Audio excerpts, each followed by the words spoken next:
back. I hope you all had a good lunch break. I've just heard from Annette that they are, since they're all physically actually present in Riga, that they're running late from lunch. So I've been asked to start the next session. So I think the next speaker is Janis, is that correct? That's correct. So Janis, do you want to share your slides? Sure.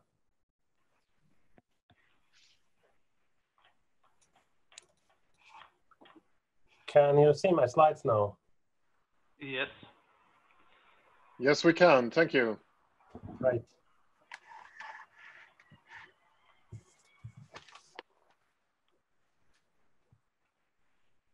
So Marco, when should we start? I think we should start on time, which is now. So, That sounds Janis, great. floor is yours. Thank you. Can you hear me also? Yeah, we can hear everybody. Okay, good, yeah. good. Okay, good. We can hear you, Benjamin. Yeah. Yeah, good. Okay, great. Thank you so much for having our paper on program.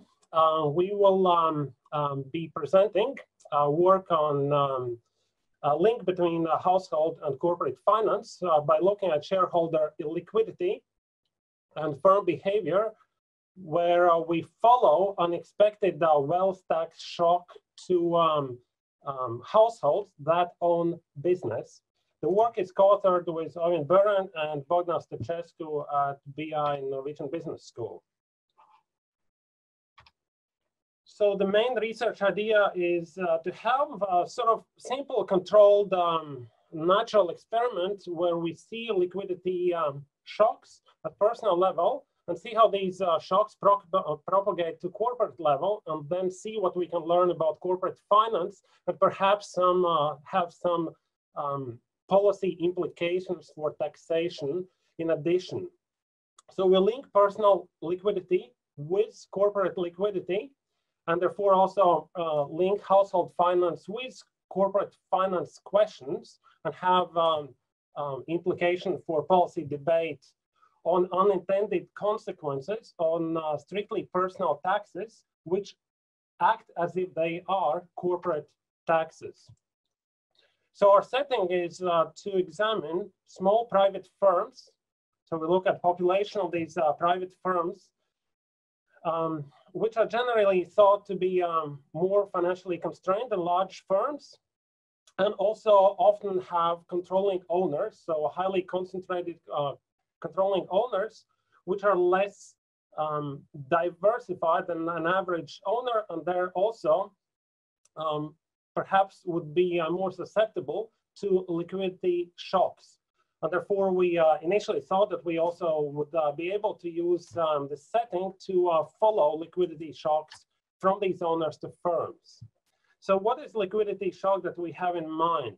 We have exogenous shock to personal liquidity in terms of unexpected increase in wealth tax. So wealth tax is assessed on overall wealth, where one large component, about 30% of gross wealth, is in terms of real estate. So we look at households that have residential real estate and follow a series of shocks to tax value of residential real estate, which increases by 67% between 2006 to 2009, and further 50% in 2010. So this increase in portion of overall wealth, so real estate, is unrelated to market values of real estate, so tax values versus market, and is unrelated to personal or firm liquidity same time. So we thought that's a kind of natural setting then to follow liquidity shock.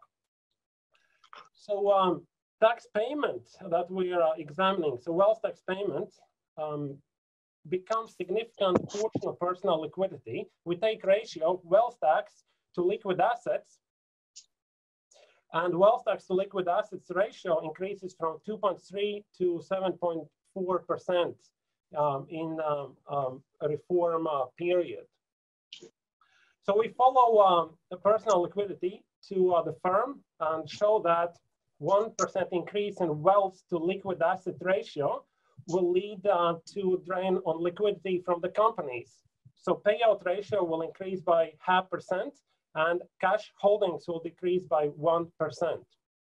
We further see whether we can notice any real effects on these firms. So we see that 1% increase in wealth tax to liquid assets ratio will lead to lower sales growth, 0.5% lower sales growth, and 0.33% lower assets growth, and also lower profitability.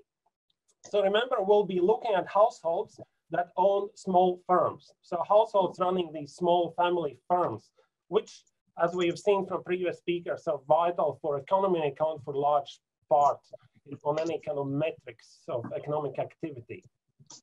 So now, what is the wealth tax that we have sort of in background of this experiment?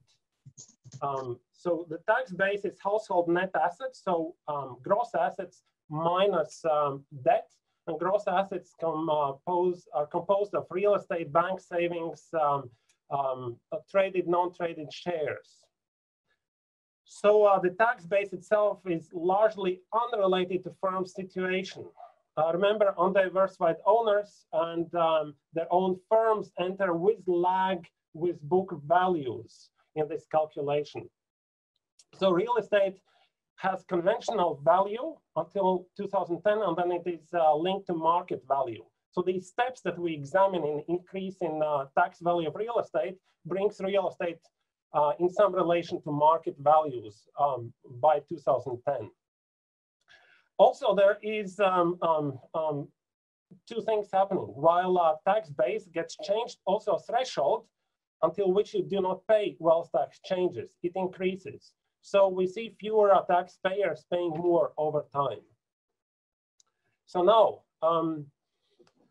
if we examine the reform, and reform happens between years 2006 and 2010, we see that there was some change in 2001, but then really no increase until 2006 in real estate tax value, but then significant jump, 25% jump in valuation of real estate for wealth tax calculation, and then 10% jump in 2007, 8, 9, and quite large a jump in 2010. So we have also looked into market values of real estate, and we'll control for them, but really this jump is significantly higher and unrelated to market prices same time. So therefore, we have this experiment of linking what happens at home to what happens in the business, and try to learn about financing of the business, unintended tax consequences, and also some real effects from liquidity shock. By doing so, we believe we contribute in several ways to existing literature, specifically on household finance and corporate finance, where a collateral channel has been identified, where companies owned by families raise debt, where families post their personal collateral. So we show equity channel, complementary. We contribute to debate on wealth tax. Well, our paper is not into inequality side of debate. Our paper is more on the side showing unintended consequence of wealth tax or corporate activities of these small firms. We look at, contribute also on personal corporate tax broadly. We show another sort of angle on financial constraints in private firms. We add to debate on cash holdings in private firms, suggesting that personal liquidity needs of owners also has to be taken in consideration to explain cash holding needs. And finally, also we contribute to perhaps suggesting another reason why loss-making firms are paying dividends. In our case, to satisfy wealth tax need of owners. Every year around wealth tax, like a clockwork, large owners in Norway come out and complain. It's in Norwegian, but I have translated key messages. Well, in 2008, a large brewery owner says, well, small business impacted by wealth tax, profit or loss, you must pay wealth tax. You have to take out dividends to pay wealth tax. So there's kind of always some debate in newspapers in terms of complaints from owners. Well, that's anecdotal evidence, of course, also led us to, in part, to be curious. But wealth tax, of course, may be slightly unusual, as not many countries have it. But property tax, very similar to wealth tax, is prevalent in many countries. We look at OECD average, property and wealth tax on average will account for 1.94% of GDP. So increase trend from 2000, a bit higher on UK, France. In Norway, it's around 1.27% of GDP in our sample period. So, and of course, wealth tax has been very topical in last last recent period in presidential debate in the US and in France, where it has been under debate to decrease. So, so that's our experiment. Now into data on actually what we empirically do. So we have collected data on population of firms. We have their accounting, full ownership, family relationship data, tax returns, also labor income. So with tax returns, we see their wealth and real estate positions. So we start with all active limited liability firms in Norway. So lion's share of them are private. And firms that hold more than 50%, where family holds more than 50% of share in equity. And family here consists of parents and underage children, so that we can align with tax authority of definition of household. So there's so family here is parents and underage children. So we're looking at family firms. So we exclude the financials, deep business groups, and holding companies and very small companies. So 5% the smallest.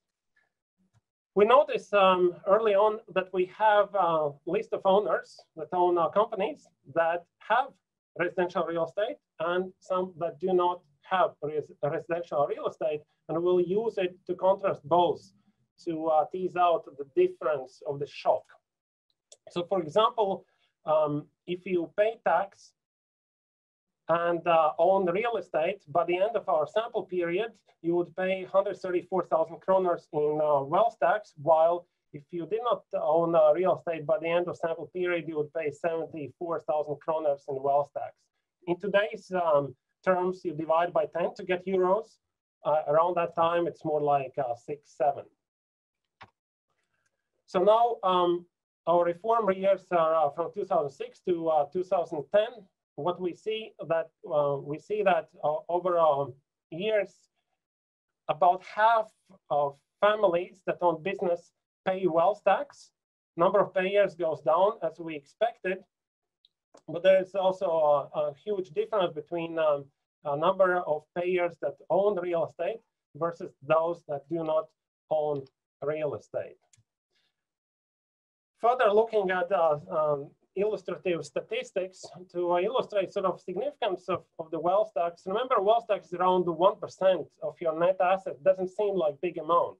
Well, the assets usually are tied up, and we see that in this chart. If we look from 2006 through 2010 for owners that, for households that pay real estate, pay wealth tax and own real estate, average ratio of wealth tax to liquid assets has gone up from 2 to 2.7 to 7.4%, meaning every year 7.4% of your liquid assets, bank account, and traded securities have to be paid out in terms of wealth tax, and that becomes binding. And the ratio also has increased to families without real estate. So to give you also illustration of the average house value is roughly 30% of assets. It has the mean value of real estate, tax value of real estate has gone up to $1 million kroners by the end of sample period.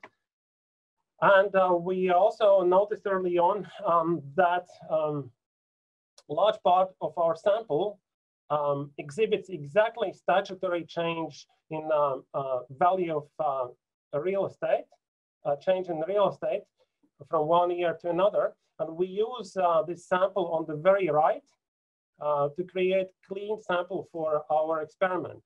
So we will look at families which will, if they own real estate, which will experience exactly statutory change in value of real estate. That means we exclude cases where there are transactions in real estate or upgrades in real estate.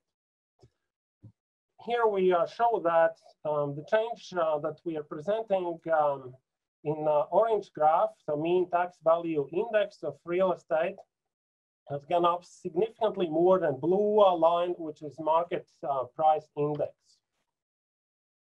So just to illustrate a very crude intro into difference in different setup, an owner with real estate in 2006 has paid on average 77,000 kroners in pre-reform period and 116,000 kroners in post or in during reform period.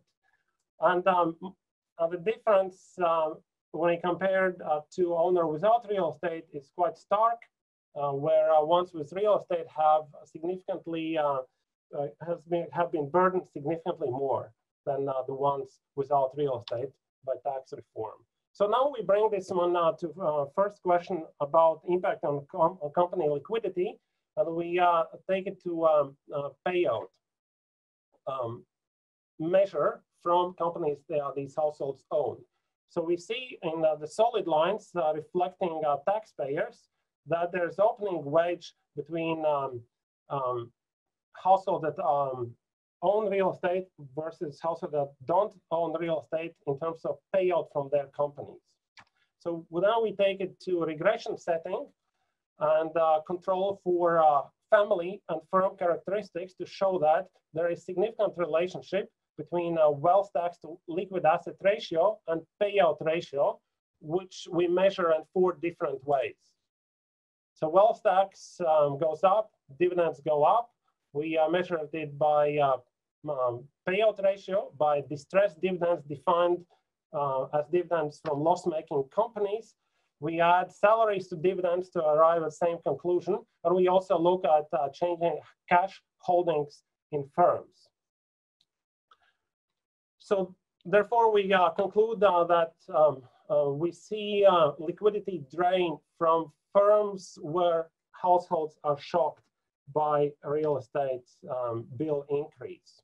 Next, we look at real effects of the companies and see what happens in terms of sales growth, asset growth, employment growth, and profitability in similar setting in subsequent years.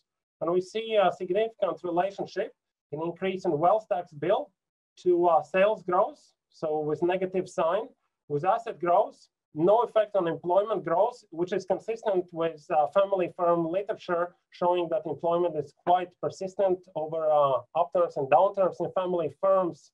And we see negative effect on profitability. So this setting uses wealth tax to liquid assets. And in fact, the wealth tax to liquid assets is instrumented to strictly use real estate change and not other reasons why wealth tax has gone up. We have also, as alternative measure, provided difference in different setting on the whole sample, not only this clean sample with exact tax change, and arrived at the identical conclusion to a liquidity shock at firm and also a real effects at firm level. So clarifying question, how much time do I have left?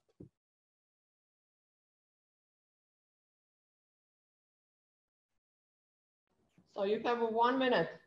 Okay, that's what I thought.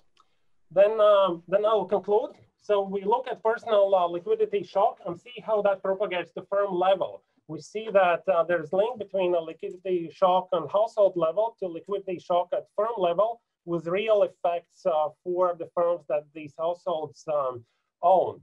There's policy implications showing that strictly personal tax, so wealth tax, has impact on corporate sphere, and we have also measured impact of economic impact of this wealth tax increase on small business owners. So we show that the measure of liquid wealth tax to liquid assets goes up significantly, and it is a burden. And also we measure specifically impact to liquidity and real effects at the company level. Thank you very much.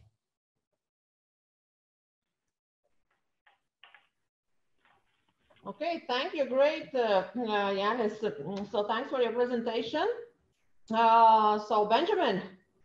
Yes, good The floor afternoon. is yours, like 10 minutes for discussion. Okay? Okay, thank you very much. And thanks for inviting me here to this conference, despite the fact that it's a mid-summer celebration here in Finland. It's really hot. Let's continue. Let's try to have the slides up here. Hope you can see the slides here. So I think it's a very high quality paper, a lot of potential, carefully done and good research design.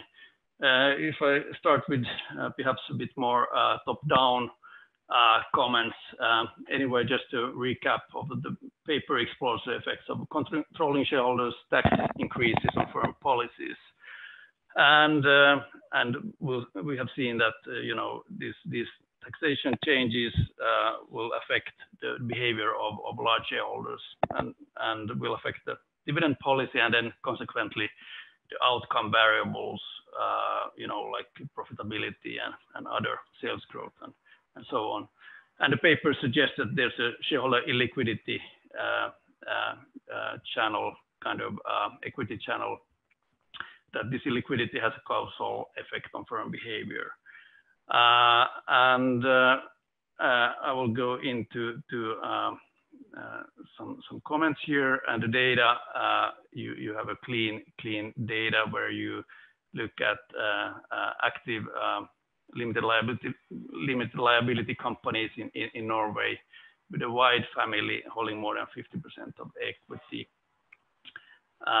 And I think the kind of link between personal taxation and firm policies is important. Maybe you could sell a bit more that in the beginning of the paper to keep the reader interested in this. If we start with a kind of bigger picture, what kind of agency problems do you have in this kind of family controlled firms that are private? They are small companies. Clearly, there's tight control and power by the controlling family, with more than 50% of control shares. Of course, the first question is then, who are the other owners in these companies? Do we have real conflicts of interest, or is it so in many cases that you have kind of super majority and these small shareholders, whether, you know, whatever type they are, might not be that potentially important for the whole firm. So what we can see here is that, you know, there can be a mix of family and firm interests. And it, you know, the behavior of controlling shareholders can affect the dividend policy. And of course, the controlling family could pay kind of in a different way, extract private benefits or pay out dividends generally. So, so these dividends payments increases could be kind of a positive thing also to reduce the free cash flow problems in companies. That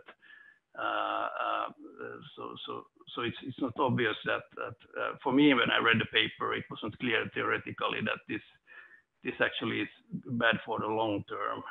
This kind of shock that leads, this taxation shock leads to increases in dividends could be a good thing for minority shareholders. And then the paper argues that you know, in the short term we see negative performance effects from these issues. The next question is what happens in the a bit longer term. If you look at 5-year profitability, return on assets or so, what actually happens there? You know, there a lot of different papers would argue that this kind of short-term shocks or extraordinary events are not that serious for firm performance in the long term. So actually there could be some good points also in terms of this paying out on a pro rata basis dividends.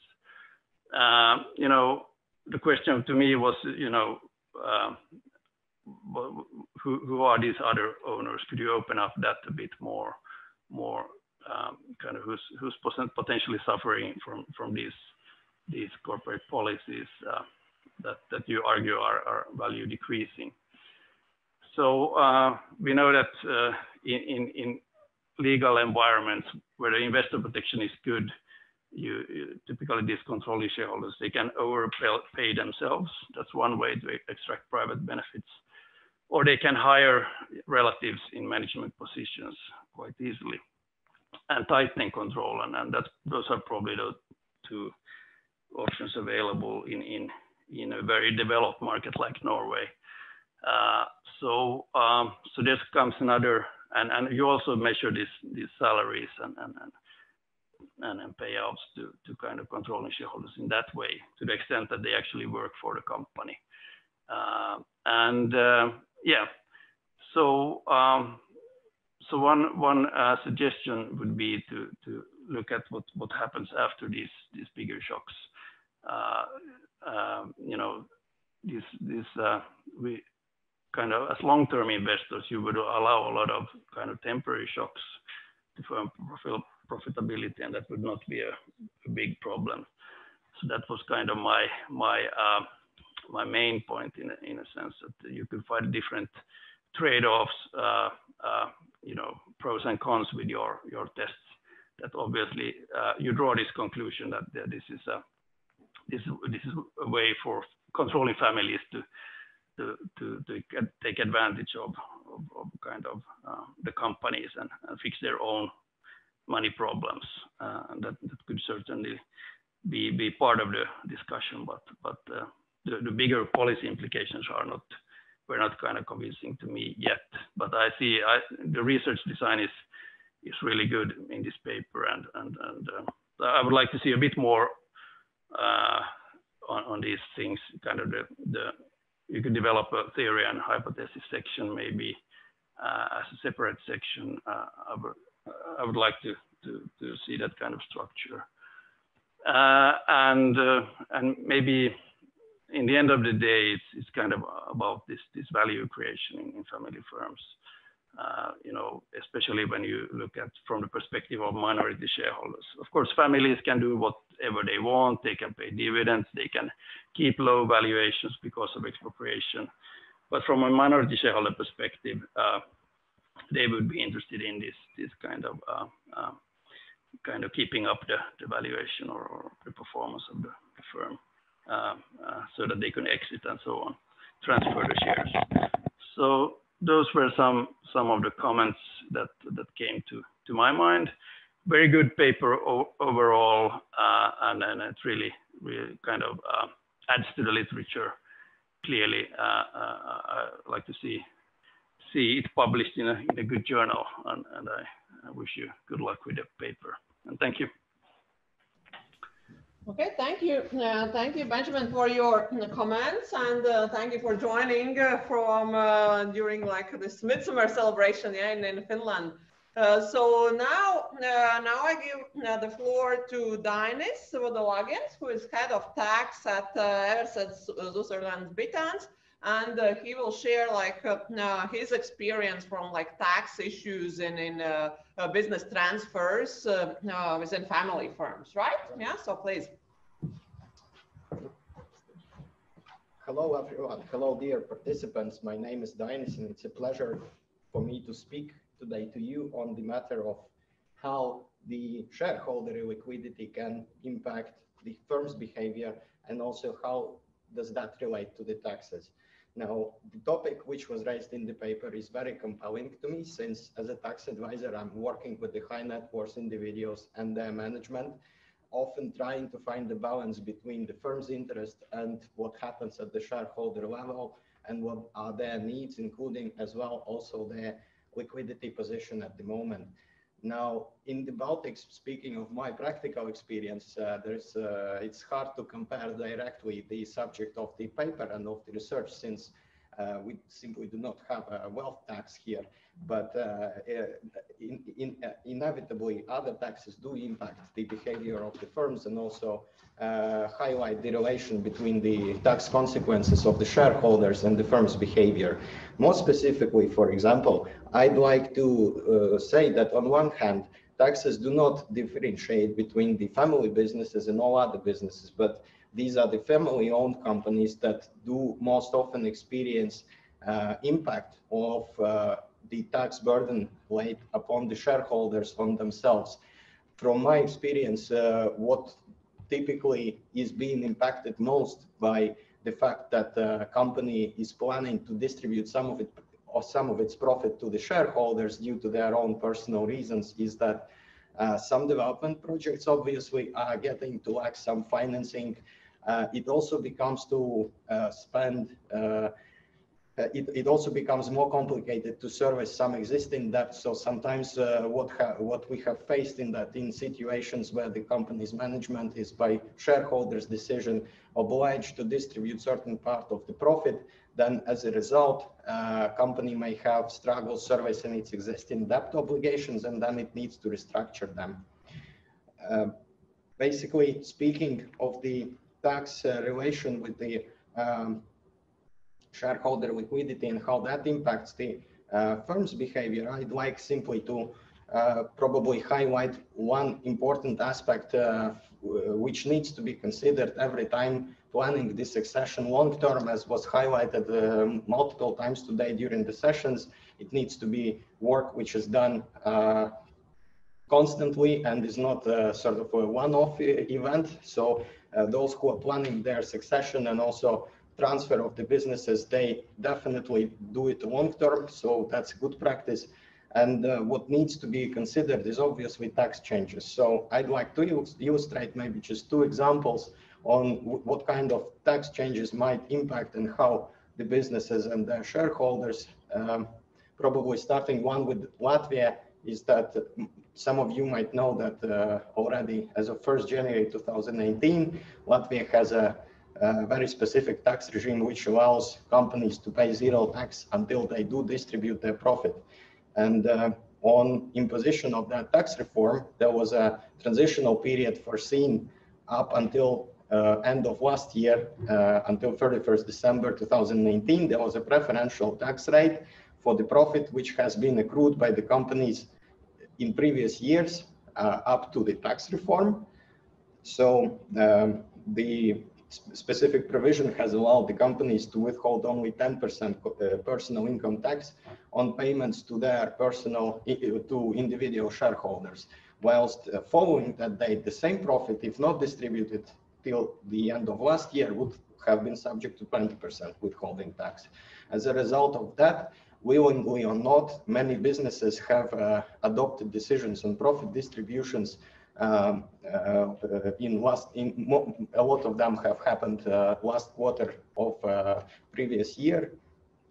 Thereby, very frequent situations have happened where a company has only sufficient cash to pay the withholding the taxes because the amount of accrued profit might be very significant, and no one was willing to take a risk to carry that profit forward and pay twice higher rate at a later stage. So that definitely is something which could have been foreseen for at least 2 years in advance. Most of the companies have been ready for that, but you can't always be ready 100% for that.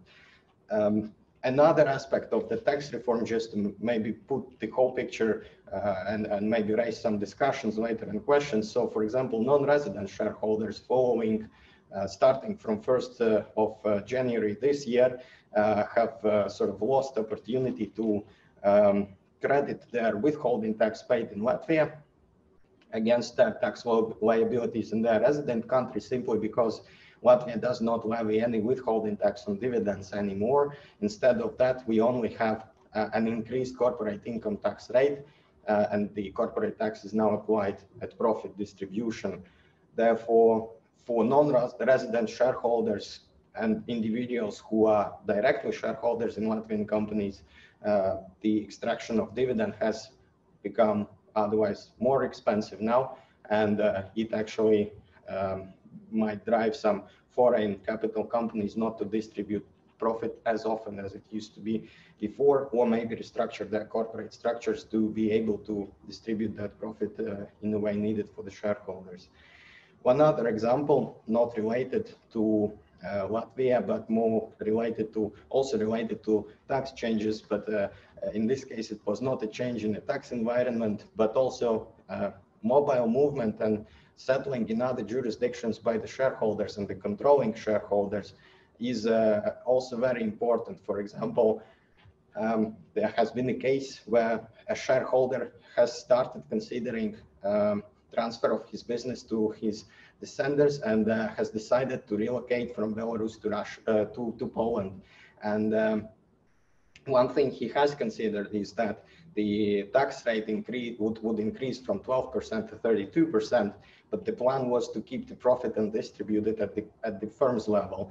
And then, well, once moved and settled in Poland, there has been a new legislation coming into force saying that now Polish holdings and Polish individuals need to adopt a look-through approach and need to identify whether within their structures and shareholdings there are companies that qualify as controlled foreign companies, as a result of which a number of businesses structured under this holding have become subject to specific rules whereby their profit is picked up for tax purposes in Poland, even though the profit was never distributed.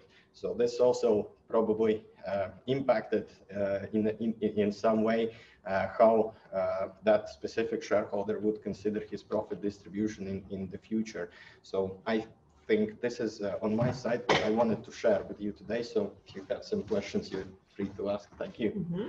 Okay, thank you very much, Dainis. So now it's time for Janis if there are any response to one or the other discussant.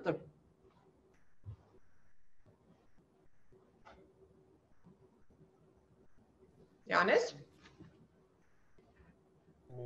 Now you can hear me, right? Yes. Now I have also other fellow in crime, Bogdan, here. So Bogdan, you're welcome switching. So for Benjamin, also many thanks for discussion, very valuable points, bringing up points and asking who are the other owners. Very valid, we should expand more on it. We come from background of having done a paper on majority-minority relationship and payout, and seeing that in Norway, minority is favorably treated in general. And we argue it's by market mechanism, not only by legislation, but we should expand on this in our existing paper, and perhaps also shed light on how diversified are minority versus majority owners. Right, so it's a very valid point. On long-term effects, we really have not looked into longer-term effects, but that's something that would shed light definitely. I think valid points and yeah, work more on more convincingly on policy sort of implications. Sure. And also, so many thanks for Dainis. I understand. So the link between tax shock and activities at corporate level is very believable from industry practitioner standpoint, and it's very calming for us also to see examples of aforementioned. So yeah, thank you for that. Do you have any?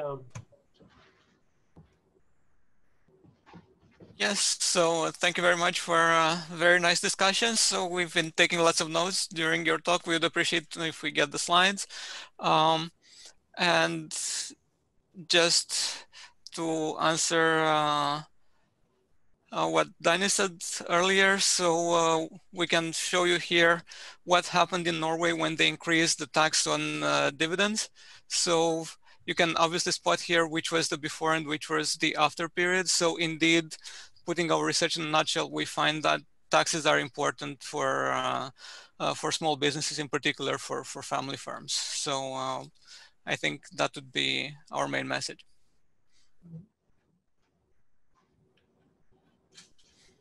Okay, great. So now questions from the audience. So please write in the comments because I don't see the if you raise the hand but your video is not on, we cannot see it. Yeah. So please please write it in the comments that you would like to ask a question.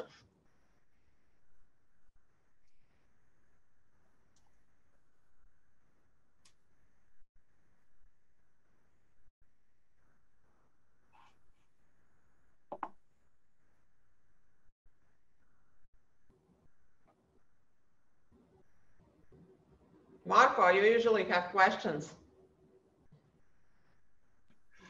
Well, I'm afraid, Annette, not on tax. There's, of course, the famous quote about the two certain things in life, you know, one being tax, the other one being a pandemic. But there you go. Yeah, no, I think the results are really like, yeah, very interesting. And like from the personal perspective, yeah, if you have company, yeah, so you always kind of get these tax changes definitely impact the behavior. Yeah, so how you distribute dividends or like here also like the difference between like taking salary, taking dividends, that has always been an issue. Okay, so if no more questions, then we can take a break until the next session. So the next session starts at 2:40. So we saved so much time. Wow. Yeah. Okay, so then let's meet at 2:40. Actually, we have also this opportunity of breakout groups. If you want to be in a particular group with somebody to chat personally, just write me their message in this private chat. Yeah, so I can place you with somebody in the breakout group. Yeah, so otherwise then we come back at 2:40.